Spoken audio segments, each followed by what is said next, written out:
Hello everyone, welcome to Edumon Tutorials. This is Tejish, Instructor for Engineering Chemistry.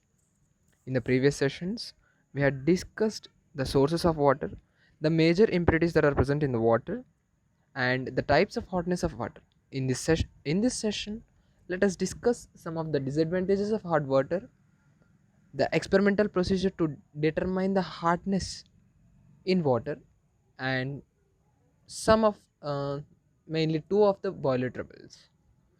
Let us start. Disadvantages of hard water. Actually, with soap, hard water forms a sticky PPT. So, uh, it the hard water cannot be used for washing, bathing purposes. Uh, for drinking process, as hard water contains harm many dissolved salts that can cause some problems in the metabolism of the human body, so it cannot be used as potable water. Moreover, it cannot be used as cooking. It cannot be used for cooking, as if we use hard water we should use more fuel, and it is time consuming to heat the water, and certain food items cannot be cooked easily when using hard water. So many problems get imparted when we are using hard water. So it's better to use soft water in any types of uses. Let us see what are the units of hard water. There are mainly four types of units. This is four types of units. They are parts per million, milligram per liter, degree Clark, and degree French. Let us see what they define. Parts per million defines as number of parts of hardness causing substances, which are in terms of CaCO3 equivalents that are present in 1 million parts of water. This defines 1 ppm. Sorry, this defines what is the ppm present in it. Milligram per liter, number of milligrams of hardness causing substances that are present in 1 liter of water. Degree Clark defines as number of grains of hardness causing substance that are present in 1 gallon of water. Degree French defines as number of parts of hardness causing substance that are present in 10 per 5 parts of water. And the below is the relationship between the various types of units of hardness. Let us see the determination of hardness of water. To determine hardness of water, we will use mainly EDTA and an indicator called Ideochrome black tea solution. Actually, hardness of water can be determined by two methods: soap solution method and EDTA method. But generally, in soap solution method, lather does not form easily and the end point cannot be determined easily. So, we will generally prefer EDTA method over soap solution method. We are determining hardness of water because if the water is containing hardness less than 50 ppm, then it is known as potable water, which can be used for drinking purposes and which can be treated almost equal to the soft water. Let us see the experimental procedure of the EDTA solution method. EDTA method is actually a complexometric titration method. Here, to get a complex, mainly we need central metal ion and a ligand. Okay, in the determination of hardness of water using EDTA method, actually water acts as a metal ligand solution, and the indicators that we are using acts as weak ligand solution, And EDTA acts as a strong ligand solution.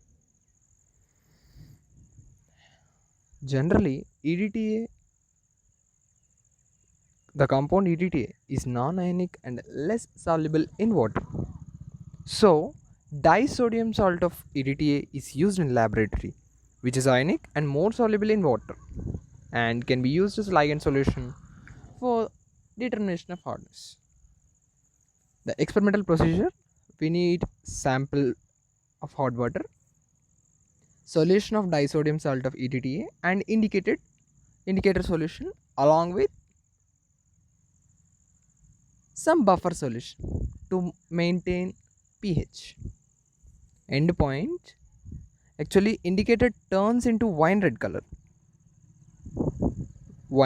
when the metal ion is in complex form, from dark blue since when the metal ion is in free form. Since the indicator solution Eriochrome black tea is a weak ligand, we need to maintain pH level at 10 to 11 using a buffer solution, NH4Cl, NH4OH buffer. Some sample of hot water is taken and buffer along with indicator is added to it. If we add so, we get wine red color. If we treat this wine red color with EDTA, the blue color of the Eriochrome black tea again appears. This is the back titration method. From back titration, at first when wine red color is appearing, the equations represented as follows: the metal ion that is present in the water as hardness causing substance, which is colorless, will react with EBT, which is blue in color, will form MEBT, which is wine red. This reaction occurs at 10 to 11. This is endpoint, and this is qualitative analysis. Coming to quantitative analysis, the wine red color solution is back titrated with EDTA to get blue color. When blue color is appeared, titration is stopped and the quantitative analysis is taken. At the time, MEBT, which is wine red in color, plus EDTA will give rise to MEDTA plus EBT, which is blue in color. If the hardness of water is more than 50 ppm, we have to use water softening techniques to soften the water and to use the water for our purposes. Boiler troubles. The next topic is boiler troubles due to hot water. Actually, when we are using hot water in boilers, we may face mainly 4 types of troubles. First one is scale sludge formation, caustic embrittlement, priming foaming, and boiler corrosion. Let us see scale and sludge formation. Sludge: it is a soft, loose, slimy precipitate formed at the bottom side of the boiler. It is mainly formed by MgCO3, MgCl2, CaCl2, MgSO4, etc. Sludge can be removed easily by using wire brush or mild acid, etc. Disadvantages and prevention. Disadvantages means it is poor conductor of heat, disturbs working of boiler. Prevention: you should use mainly well softened water, and drawing of a portion of hot concentrated water can also prevent this. Scale. Scale is a hard substance which stick very firmly to the inner surfaces of water, that is to the bottom surfaces of boiler, which is very difficult to remove. Examples: CaSO4, CaCO3, MgOH taken twice, etc. Reasons for the formation of scale are given as below. Presence of calcium bicarbonate in low pressure boilers will lead to the formation of CO2. But in high pressure boilers, the same reaction is continued to form the to form a soluble product CaOH taken twice. The second reason, presence of CaSO4 in high pressure boilers. As the temperature increases, solubility of CaSO4 decreases. The third reason, presence of MgCl2 in high pressure boilers will form a sticky PPT MgOH taken twice. The fourth reason, presence of SiO2 silica. These forms are mainly hard sticky substances as scales, calcium silicates and magnesium silicates. Disadvantages of scale formation and removal of scale. Disadvantages, main disadvantages are fuel wastage, degradation of boiler material, reduces efficiency of boiler, and if cracking occurs, the boiler may explode. Remedies, mainly scrapper is used or thermal shock treatment is used.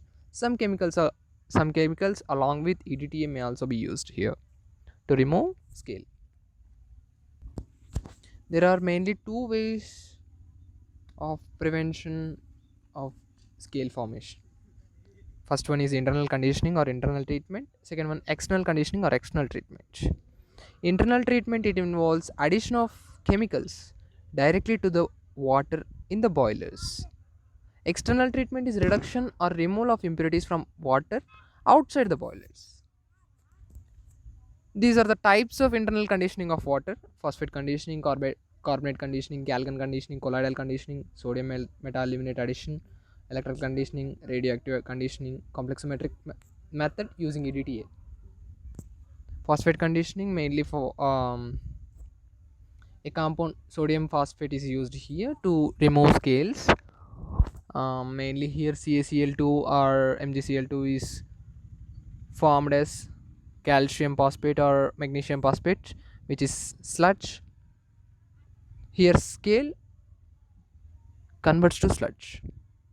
Carbonate and calgon conditioning. Carbonate conditioning means mainly Na2CO3 is used.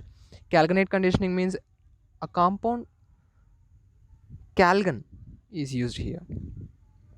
Colloidal conditioning and treatment of sodium metaaluminate. Colloidal conditioning means mainly um, some organic substances like kerosene, agar-agar, tannin, etc. are used to form aggregate colloids. Treatment of NaAlO2, that is sodium metaaluminate. This forms a aluminium hydroxide which acts as flocculant or coagulant.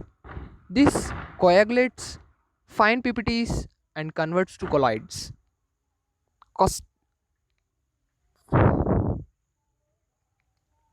the second boiler trouble, caustic embrittlement. This boiler trouble is mainly caused by highly alkaline water, mainly Na2CO3 plus H2O gives to NaOH plus CO2. Boiler water becomes very caustic if water is evaporating, which increases the sodium caustic soda concentration that attacks the boiler walls. Here, iron is converted into sodium ferrate. When boiler walls get reacts with sodium hydroxide produced, which causes the breakage or shrinkage of boiler walls. Here, mainly the corrosion occurs as iron, which is present in diluted NaOH side, acts as cathode, and iron that is present in concentrated NaOH side will act as anode. Due to presence of cathodic and anodic sides, corrosion occurs, and this is known as caustic embrittlement. Prevention of caustic embrittlement, mainly some type of chemicals are used to remove caustic embrittlement.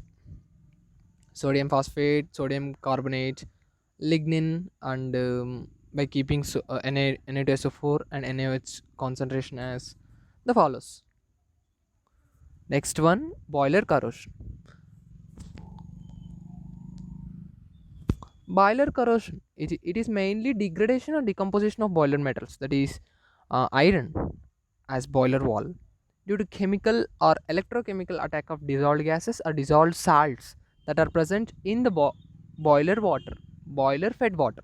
This is known as boiler corrosion. It is mainly of three types: due to DO, that is dissolved oxygen; second one due to dissolved carbon dioxide; third due to dissolved salts, which leads to the formation of acids.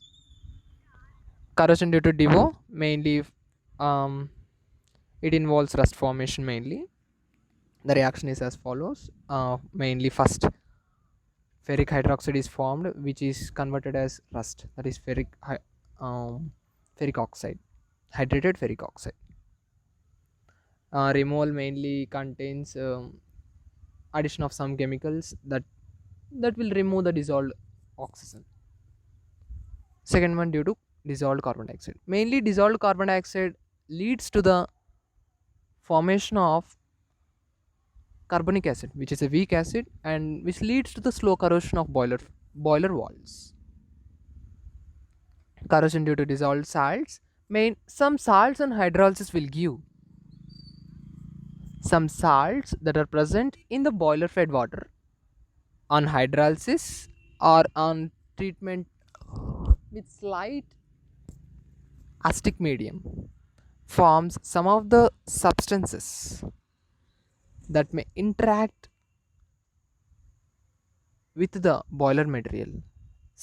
Example, magnesium chloride on hydrolysis will give hydrochloric acid, and this hydrochloric acid may corrode the boiler wall.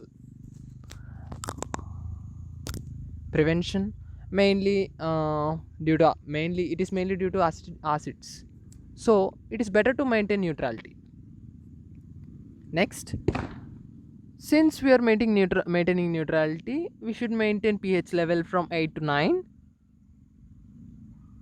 Dissolved carbon dioxide and dissolved oxygen may also lead to boiler corrosion, so we must remove the dissolved oxygen that is present in the boiler fed water by adding some of the substances like Na2SO3 and hydrazine. The last, boiler trouble, priming and foaming. Priming, it's mainly carry over the formation of wet steam in boilers is known as priming. Actually, some of the dissolved particles, are carried away by the steam. This condition is known as priming. Foaming means mainly production of bubbles that do not break easily. This condition is known as foaming. Actually, mainly these two problems occur together. Priming causes presence of high amount of dissolved salts, high steam velocities, sudden boiling, improper boiler design, etc. Disadvantages, mainly reducing efficiency. Dissolved salts may also enter into the other machinery pads. Third one, actual height of the water column cannot be judged easily. Prevention, mainly we should improve boiler design. Some steam purifiers may also can be fitted here. Some we should maintain low boiler troubles in water. We can also maintain soft water here, since it is due to high amount of dissolved salts. We can decrease it to prevent the priming. Next one, foaming, as we discussed, as production of foam or bubbles in water, that is boiler, which does not break easily. This condition is known as foaming.